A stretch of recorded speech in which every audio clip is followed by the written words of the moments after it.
안녕하십니까. 우리 GBS 청취자 여러분, 그리고 매일 복음 형제 자매님들. 오늘은 나의 데스티니 찾기 고성준 목사님, 하나님이 계획하신 내 인생의 진짜 목적과 끝내주는 책입니다. 이 책을 북톡으로 나누겠습니다. 먼저 기도하겠습니다. 성령 하나님, 정말 우리가 어떻게 저희들의 하나님의 계획을 찾을 수 있을까요? 어, 이 책에 써 있는 정말 진리, 엑기스 같은 정말 이것들을 우리가 제대로 받아서 우리 신앙생활에 큰 도움이 될 수 있도록 도와주시옵소서. 감사하며 예수님의 이름으로 기도합니다. 아멘. 아멘이십니까? 네. 어, 이 책은 2018년에 써졌네요. 2018년 9월에 써져서 아마 제가 고 목사님을 처음 뵀을 때 고 성준 목사님 이렇게 사인까지 해주셨는데 고 성준 목사님을 처음 뵀을 때 이렇게 주신 것 같아요. 그리고 뭐 그 후로는 친해지고 제가 서울 하나교회 가서 수원 그죠?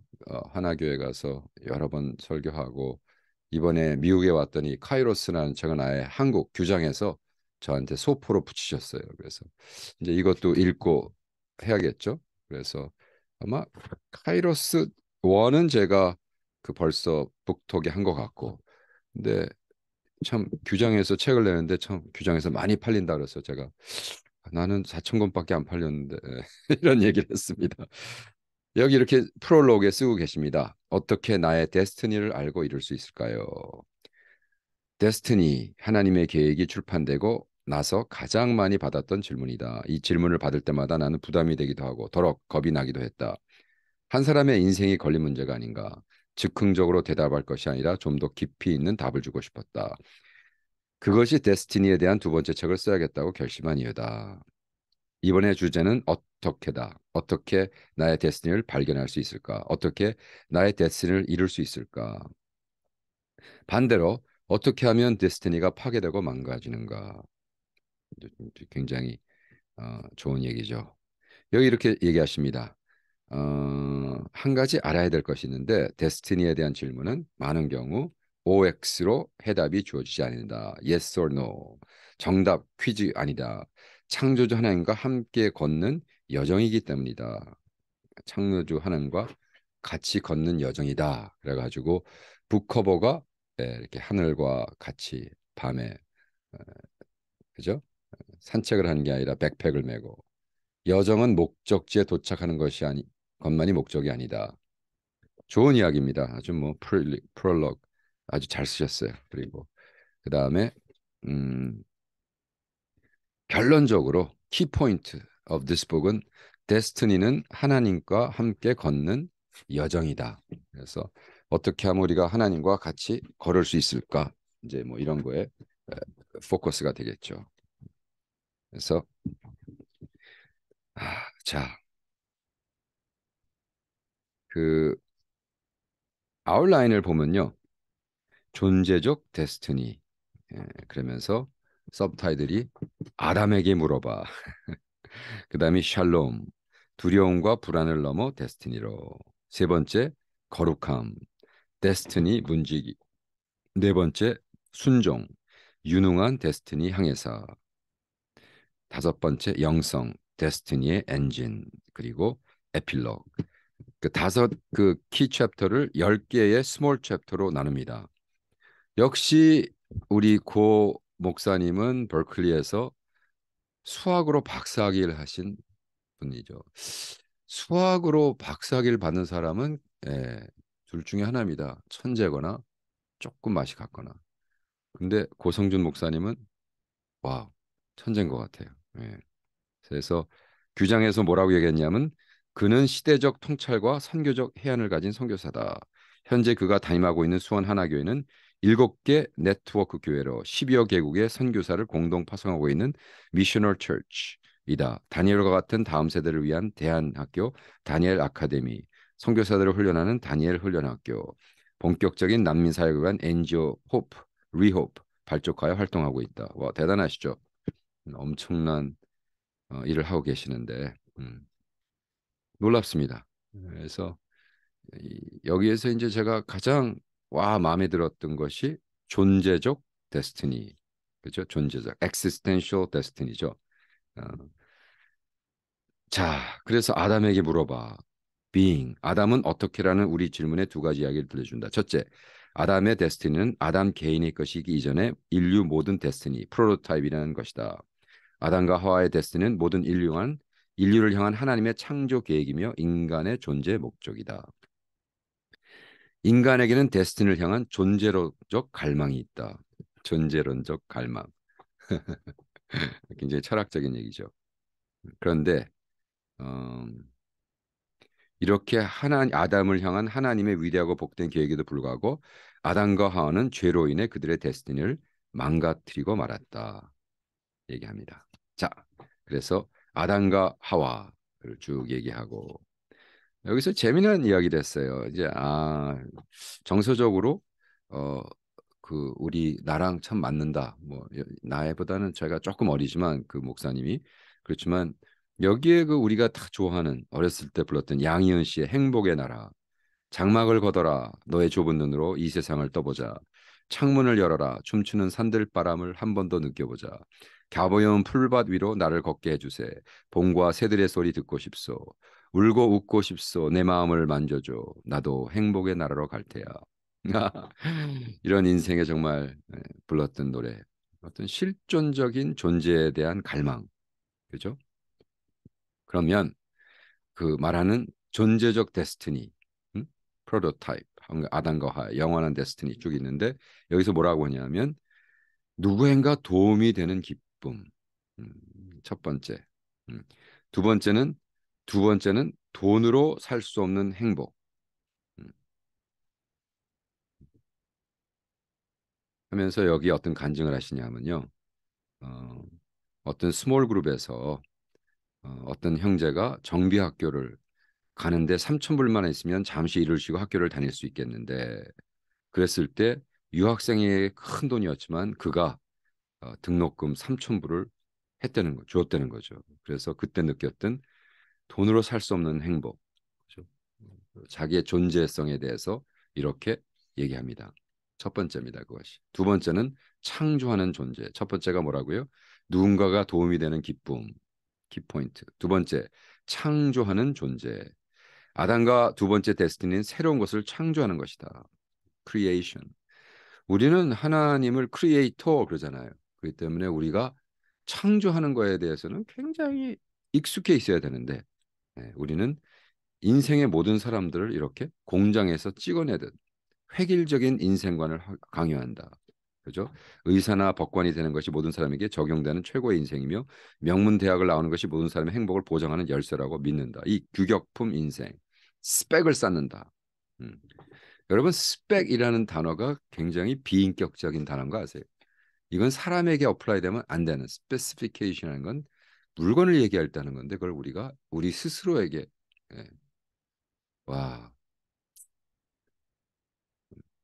그다음에 세 번째는 어떤 존재냐? 다스리는 존재다. 그러면서 창세기 1장 28절에 나오는 하나님이 우리로 하여금 rule over 다스려라 했다는 거죠.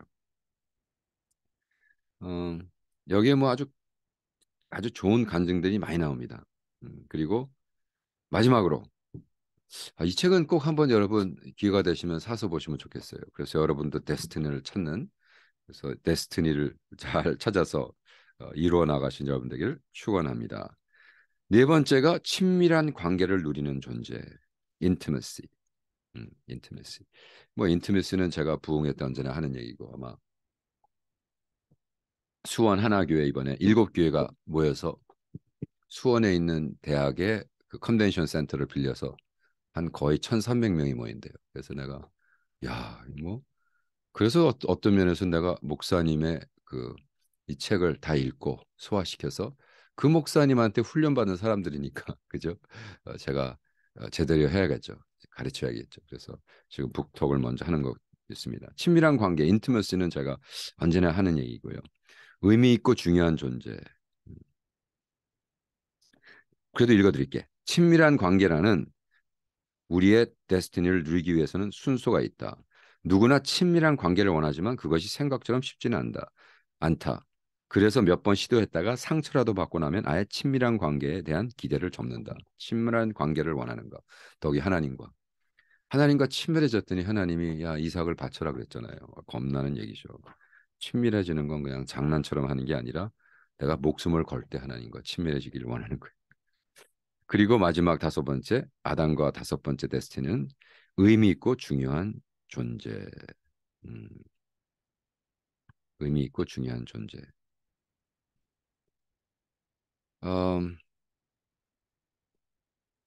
이런 식으로 하면은 너무 오래 갈 것 같아서 제가 점프하겠습니다. 샬롬, 샬롬. 샬롬은 무엇이냐?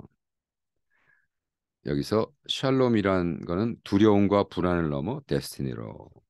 두려움과 불안. 거울을 들여보다 보라. 당신의 모습이 보이는가? 현실을 돌아보라. 처한 현실의 샬롬을 느끼는가? 샬롬이 없을 때 우리 인생은 두려움과 불안이 지배하게 된다. 그러면서 우리가 거울을 보고 샬롬할 수 있는 음? 자기를 살피면서 나는 도대체 어, 어떤 사람이고 무엇을 할 때 제가 뭐 언제나 얘기하는 거지만 자기 생긴 대로 사는 사람이 가장 행복합니다.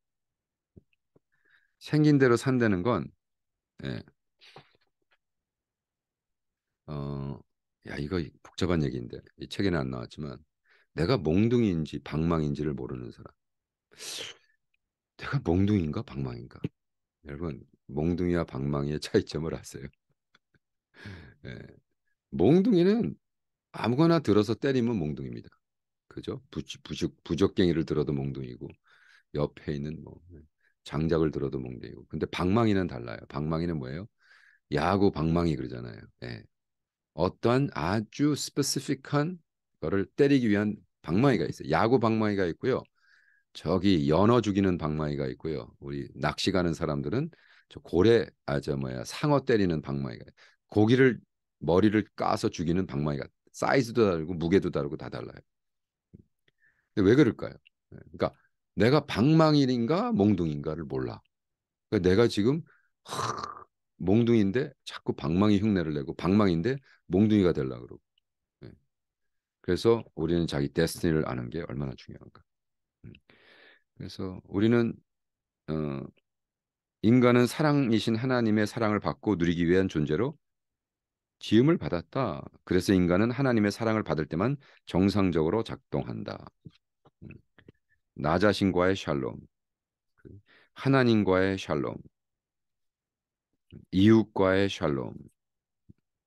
그래서 그 샬롬이 얼마나 중요한가. 그래서 우리 고 목사님은 대학교 1학년 때 예수를 만났어요. 그리고 선택한 것이 공부입니다. 너무나 공부를 아무리 열심히 해서 서울대도 가고 뭐 다 했는데 너무 허무한 거예요. 자기에 대한 샬롬이 없는 거예요. 예. 그리고 열등감이 자기를 무너뜨렸어. 내면이 완전히 무너졌어. 그리고 어느 날 술을 엄청나게 마시고 정신을 잃었대요. 그 후에 요한복음 3장 16절 하나님이 세상을 이처럼 사랑하자 독생자를 주셨으니 이는 그를 믿는 자마다 멸망치 않고 샬롬을 영원한 생명을 얻게 하려 하심이라. 그죠? 그때 이 말씀이 선포될 때 내 운명이 바뀌었다. 자신이 자신을 찾으면 자신이 생깁니다. 와우.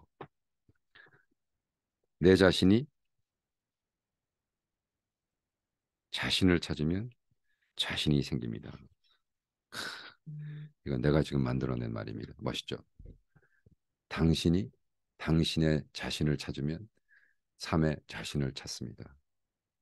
자신을 찾으란 말이에요. 그래서 샬롬 하란 말이에요. 그죠? 스스로.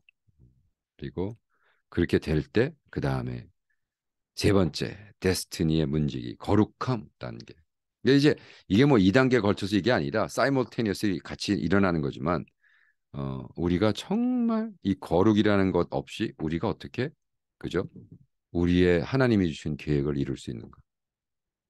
그죠? 목사들 뭐 하다가 정말 예, 누가 그랬어요. 그 목사는 솔직히 와, 아주 표면적으로 굉장히 훌륭한 목사인데 친해지면 100m 미인이래. 100m 미인. 100m 미인이 뭐예요? 그랬더니 100m에서 봐야 예쁘대. 가까이 가니까 냄새나고 추하고 악하고 참 개성이 뚜렷하다. 개성이 뭔지 아시죠? 개 같은 성격. 그래도 우리 동네에서 가장 뭐 잘 나가고 각광받는 목사인데 그런 소리 하면 안 되죠. 그랬더니 네. 이게 거룩한 모습은 있는데 그 부목사를 대한다든지 뭐 했을 때 너무 자기주의고 고립돼 있는 생각이. 네. 그래서 내가 이렇게 목회가 성공했으니까 나는 맞아. I am right because I'm successful. 뭐 이런. 아이고 주여. 음. 그래서 여기에 데스티니를 파괴하는 죄의 작동은 두려움이다. 그리고 하나님에 대한 두려움이 필요하고 실세가 없는 두려움. 두려움은 우리를 움츠리게 한다. 음. 믿기가 어려운 것은 순종하기가 어려워서다. 이건 키어크가르드가 한 얘기입니다. 그런데 이 모든 것이 하나님의 낯을 바라볼 때 두려움이 사라진다 하면서 우리 고 목사님이 간증은요 엄청난 간증이 진짜 막 기적적인 간증 막 그죠 막 장님이 눈을 뜨고 막 이런 거 막 그래서 이거 어떡하죠 이 상황에서 어떻게 이런 기도를 합니까 그랬는데 같이 성교지에서 기도를 했는데 눈 앞 안 보이던 애가 태어날 때부터 안 보이던 애가 갑자기 그 눈에 눈동자가 생겨가지고 보기 시작했다 이건 뭐 그거 하나라도 책을 써도 되죠. 네, 보통 뭐 그 정도 기적 나면은 이제 네, 다른 사람들은 그 기적 하나로 이제 책 한 권 써서 또 유명해져 가지고 돌아다니는데 이분은 뭐 그냥 네, 너무 좋았어요. 그래서 이렇게 그 간증을 팔아먹지 않아 가지고 네 번째 파트는 뭐냐? 유능한 데스티니 항해사 순종 오비디언스다. 이것도 저는 아주 너무나 이해하며 제가 언제나 쓰고 있는 이야기입니다. 순종은 데스티니를 이뤄나가는 핵심의 요소이다. 우리가 데스티니를 이뤄나갈 수가 없어요. 순종하지 않으면. 제가 지금 창세기를 쭉 매일 복음에서 가르치고 있는데 창세기에 있는 복음, 아브라함의 복음 뭐예요? 아브라함, 이삭에게 하나님이 말씀하시면서 이삭아, 너도 네 예배에게 준 이 복을 내가 너에게 줘야 되는데 네 아버지는 내가 말한 모든 계명과 계시와 법례 이것을 지켜서 순종해서 거기 순종이라는 단어가 나. 네 아버지는 내가 한 모든 신거를 순종했기 때문에 이 복음의 음, 복의 근원이 된다. 그러니까 순종이라는 것이 없으면서 자꾸 하나님 앞에 복 받는 건 이런 걸 신학적인 말로 사기꾼이라 그런 거예요. 예. 아니면 그 길가의 바닥 길바닥의 말로 이 싸가지 없는 놈. 예. 쥐는 아무것도 안 하면서 그냥 보글보글 뭐 보글보글 무슨 뭐 찌개 끓여 맨날 뭐 순두부찌개냐 보글보글 보글보글 예. 음. 그래서 100% 준행한 노아 흔들리는 데스티니 우리는 이 노아의 순종 100년 동안 땅 하늘은 반짝 거기서 계속해서 어, 자기의 순종 100% 순종 여기 재미난 간증을 합니다. 제가 아는 김무열 선교사님에 대한 여긴 보통 우리가 이런 책 쓸 때 이름을 밝히지 않거든요. 근데 와우 여기는 아주 이름을 딱 밝혀서 또 제가 우리 아가파오 우리 김무열 선교사를 너무 좋아하기 때문에 이렇게 써 있습니다. 예수 안에서 형제처럼 지내는 김무엘 선교사는 강남에서 비즈니스하는 사업가다. 알코올 중독이었던 그는 극적으로 예수를 만나 거듭나게 되었다. 다시는 술을 쳐다보지도 않겠다고 서원하고 신앙생활을 시작했다. 그리고 얼마 후 주님의 은혜로 강남에 조그만 숍을 시작했다. 모든 비즈니스가 그렇듯 정상 궤도에 올라서는 것은 쉽지 않았다. 그러던 어느 날 크고 영향력 있는 회사의 대표가 숍을 찾아왔다. 김무열 형제의 비즈니스를 흥하게도 반대로 문을 닫게도 할 수 있는 막강한 영향력을 가진 회사였다. 감사하게도 그를 기특하게 본 대표는 숍의 단골 손님이 되었다. 단골이 된 대표가 애정을 한국식으로 표현했다. 술 한번 사. 이 정도로 매출을 올려줬으면 술 한번 사야 하는 거 아닌가? 대표님, 저는 크리스찬이고 술을 안 마십니다. 죄송합니다. 그래? 그럼 크리스찬도 일하다 보면 다들 술잔 한 번 하던데 죄송합니다. 저는 술을 하지 않습니다. 그럼 술이라도 밥은 한번 살 수 있는 거 아니야? 밥이라도 한번 사. 그래가지고 밥 사는 그 거기서요. 대표가 쓱 소주를 시켰대.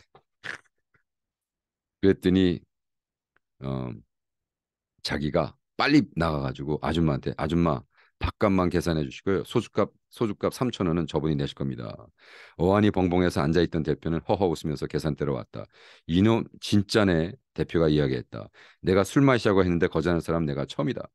교회를 다니듯 안 다니듯 한 사람도 거절하는 사람이 없었다. 오히려 나랑 술자리를 못 만들어서 안달들이지. 너 멋있다 하면서 오히려 더 적극적으로 사업을 도와줬고, 세월이 흘러 김무열 선교사는 중년이 되었고 그 사업은 날로 번창하여 강남에서 제법 큰 규모의 비즈니스가 되었다. 세상과 다르게 산 것이 그의 데스티니를 구원했다. 와우. 어, 제가 와 저는 뭐 우리 이걸 뭐 반대 안 하죠 당연히. 그러나 저는 좀 술에 대한 견해가 좀 다르기 때문에 그렇습니다. 어쨌든 그래서 이렇게 자기가 믿는 것, 그러니까 믿음대로 안 사는 것이 문제지. 그죠? 그러니까 만약 음, 듣고 그대로 준행하라. 요거 이제 제가 하겠지만 어, 김무열 선교사님이 나는 정말 이제 알코올 중독이 그렇기 때문에 평생 안 마실 거야 했는데 사업 때문에 마셨다면 그건 믿음대로 산 게 아니죠. 예, 근데 저는 뭐 C.S. 루이스나 우리 뭐 우리 스퍼전이나 뭐 하영 누구야 오카남 목사님이나 조영기 목사님 그죠? 이런 분들이 포도주 마시는 거에 대해서 술 마시는 거에 대해서 그게 뭐 큰 문제를 안 일으키거든요. 그 저는 그 나는 또 내 믿음대로 살면 되고 그죠? 그래서 중요한 건 뭐야? 순종은 지혜로운 선택이며 정말 듣고 그대로 준행하라. 예. 그래서 여러분 정말 하나님이 주신 믿음, 당신이 하나님에 대한 믿음 이거를요 컴프로마이즈 하면 안 된다는 거예요. 당신이 믿는 대로 쭉 밀고 나가세요. 그리고 준비하고 준행하라. 거의 100년. 그러니까 짧게는 40년. 그죠? 길게는 100년. 왜냐하면 신학적으로 뭐 이렇게 다르게 푸는 사람들이 있어요. 그래서 그러나 중요한 건 특별히 작은 일에 매일매일 순종하기를 연습해라. 이건 뭐 아니면 오죽하면 제가 매일 복음이란 걸 하겠습니까? 그죠? 그러니까 이건 뭐 더할 나위도 없죠. 그러니까 음, 우리의 데스티니의 발견은 진짜 목적은 데스티니를 찾는 건 주일마다 가서 누굴 만나서 듣을 때 하는 것이 아니고 1년에 한 번씩 40일 금식해서 하는 게 아니고 작은 일에 매일매일 순종하며 연습할 때 그것이 모아져서 작은 데스티니 티끌 모아 산이 되는 거예요. 티끌 모아 태산. 그래서 우리의 데스티니는 큰 데스티니를 한꺼번에 받는 게 아니라 매일매일 체험하는 스몰 데스티니가 티끌이 모여서 태산이 되는 것 같다는 거예요. 그러면서 여기 마지막 데스티니에 제가 여기서 가장 예, 하는 말씀이 우리에게 필요한 것은 종교가 아니다. 음, 필요한 것은 종교가 아니에요. 그러면서 선교지 때 이런 간증을 하십니다. 무슬람들을 선교하러 갔는데 2006년 청년들 몇 명과 레바논을 방문했다. 이스라엘과의 전쟁 직후인지라 조금 긴장되긴 했지만 우리를 맞아주기로 한 현지 교회에 무사히 도착했다. 근데 딸을 위해 기도해 주겠습니까? 부모는 괜찮다고 했고 그 딸이 날 때부터 앞을 보지 못하는 맹인, 까만 눈동자 없이 태어난 소녀의 눈은 흰 위, 여러분 눈을 탁 트는데 까만 눈동자하고 눈이 하얘, 눈동자 하얀 것만 있다. 얼마나 끔찍하겠어. 근데 걔를 붙잡고 예수 이름으로 1시간을 열심히 기도했어. 합심으로. 음. 근데 아무 일이 없었어. 음. 그냥 정리하고 돌아가는데 한 자매가 그럴 수 없다고 했다. 이제 막 예수를 믿은 20대 초반의 대학생이었다. 분명히 하나님이 이곳에 가라고 하셨고 그렇다면 뭔가 하실 일이 있을 겁니다. 뭔가 일어날 때까지 기도합시다. 집에 돌아가지 않을 태세였다. 1시간을 더 기도했다. 소녀를 붙잡고 기도한 지 3시간이 지났을 때 놀라운 일이 벌어졌다. 소녀의 흰색 눈동장 속에 까만 빛이 감돌기 시작한 것이다. 그리고 까만 빛은 점점 명확해졌고 까만 눈동자가 되었다. 기적이었다. 소녀의 눈에 까만 눈동자가 생겼고 소녀는 보기 시작했다. 모두가 다 놀랐다. 그중에도 가장 놀란 것은 기도했던 청년들이었다. 함께 갔던 현지 그리스도인들이 그 자리에서 복음을 전했을 때 무려 40명이나 되는 무슬람이 예수께로 돌아왔다. 와우. 그리고 그것에 기어 세웠고 6개월 뒤에 70명이 넘는 사람들이 모이게 되었다. 우리에게 필요한 것은 종교가 아니다라고 하면서 God is real. God is real.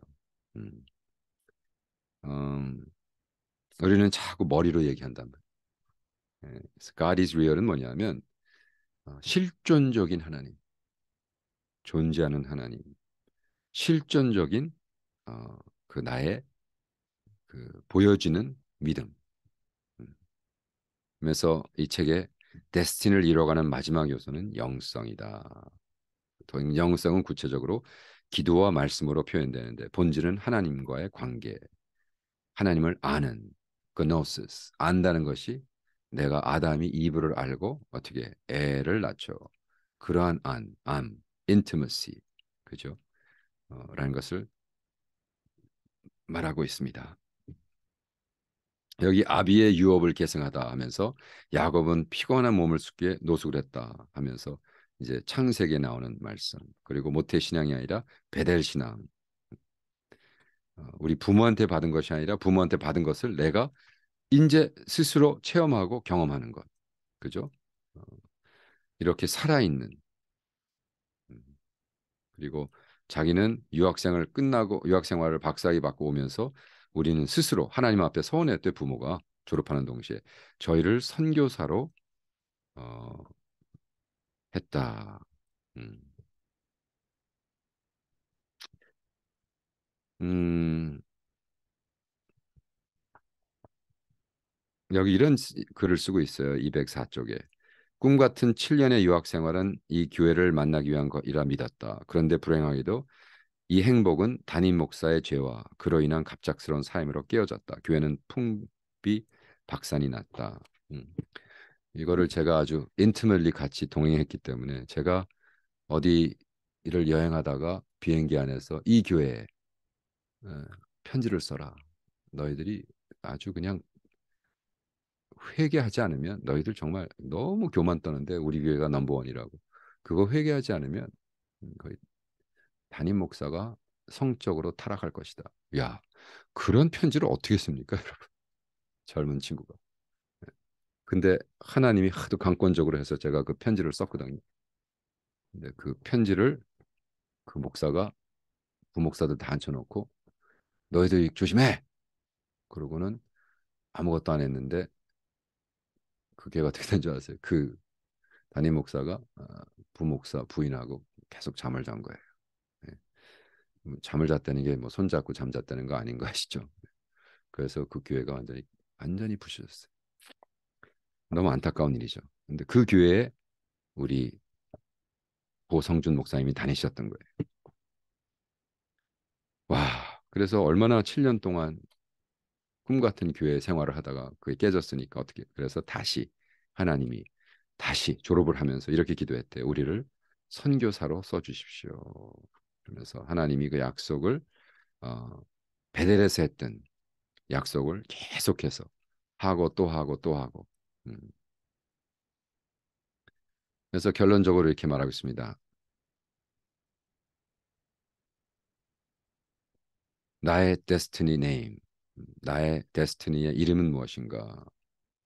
그래서 even though his church is in Korea, his inheritance is Muslim. 비록 그의 교회는 한국에 있지만 그의 유업은 무슬람입니다. 라고 하면서 무슬람을 품고 선교사로서 지역은 수원에 있지만 전 세계 무슬림을 향한 선교사가 되었다. 그것이 나의 데스티니를 찾은 결론이다라고 쓰고 있습니다. 여러분 어떠십니까? 여러분의 데스티니는 잘 있습니까?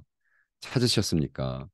여러분, 여러분의 데스티니를 찾고 섬기는 여러분 되기를 축원합니다. 할렐루야. 자, 다음 북톡에 뵙겠습니다.